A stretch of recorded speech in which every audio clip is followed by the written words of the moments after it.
We're diving into the fundamentals, sewing a dart. Darts give your garment shape as well as creating the perfect fit. We'll go over step by step the process to creating a dart as well as common mistakes. Please like and subscribe as it really helps my small channel. Now let's dive in. Once the pattern is cut out on the fabric, I need to transfer the dart lines onto my fabric. So to do that, I start by clipping the dart legs. So I'm going to clip here. You can see I have these little holes in the paper there. I do that with my notcher.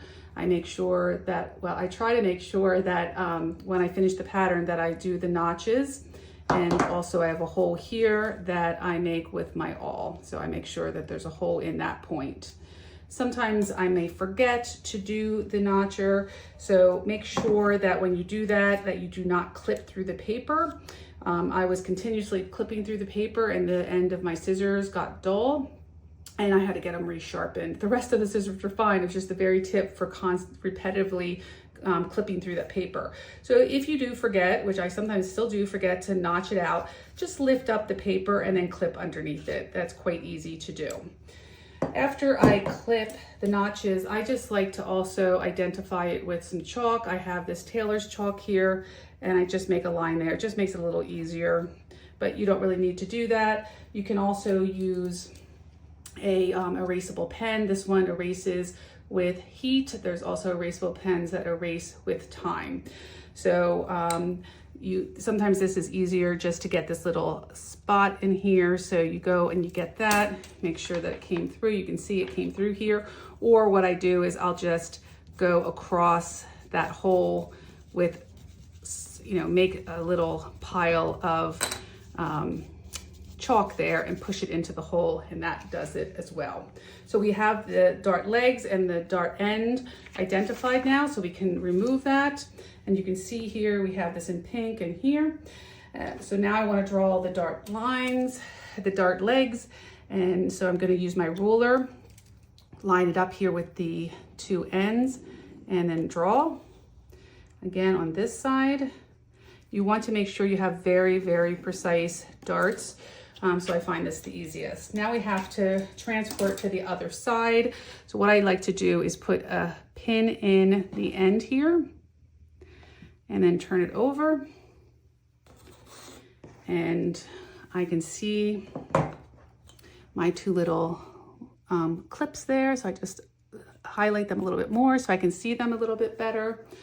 And you can see where my line is here. Sometimes the pen does make it easier just to indicate where that is, and then I'll get rid of the pin.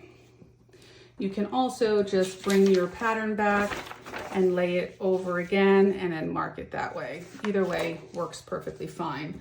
Once I've identified that, I'm going to draw in the line end to end. And there we go. So both these dart legs are of equal length, which is quite important. When you're drafting your pattern, you measure that and make sure that works. Okay, so now we're going to pin the dart, and so we're going to do this right sides together. So I like anything that I draw on, I consider that my wrong side. I'm going to make sure you could have made the inside your wrong side, whichever you prefer, or however you fold your fabric basically is how it goes. So this is our wrong side, so we're going to pin right sides together. I'm going to line up. This is where the notches come in very handy because then I can just pull that apart and see where those notches are. And I put my pin in and I make sure that I'm coming out right on the line. As you can see, I am. And then come up. And I also like to make sure that I'm on that line, and you can see I'm square on the line. And then I come to the end and I like to just put my pin this way to indicate this is the very end of the dart. So I just put it that way and then I just start going down. And sometimes you'll push it in. Let's see if it happens this time, and it won't hit the other line. That was actually quite good. But I'm just randomly pushing this in, and sometimes it does not line up. These all line up, but let me do one that's not lining up here to show you. So if I had this not perfectly you can see here, this is not lined up. So that I would not want to continue with that. So you'd have to re-center it like that, and then it lines up. Sometimes you might want to draw a center line down there so you know exactly where to fold it. If you have trouble lining the two sides up, that is a good option as well. So now we have it pinned and we can go and sew it. Time to sew. Start at the wide end of the dart and sew along the marked line towards the point. Use a medium stitch length for most of the dart, but as you approach the point, shorten your stitch length for durability. When you get to the point, don't backstitch. Instead, sew off the fabric and leave a tail of thread. Then tie the thread tails by hand for a clean finish.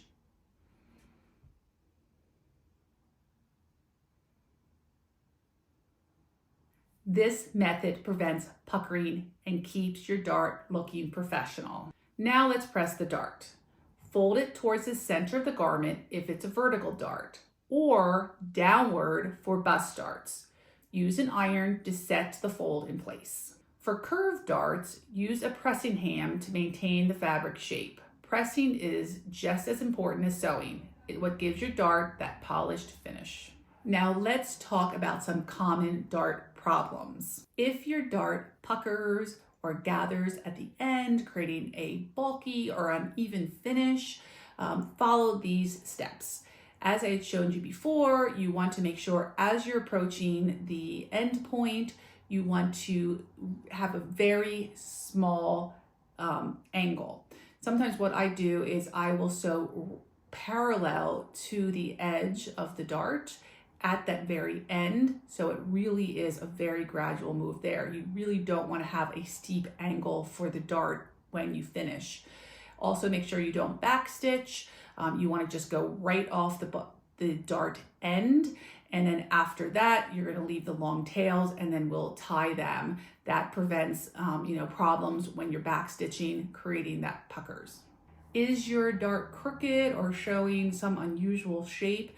Make sure that you mark your dart lines very carefully, that you pin them together so both sides match, and then sew very slowly right along those dart lines so you make it nice and smooth and straight.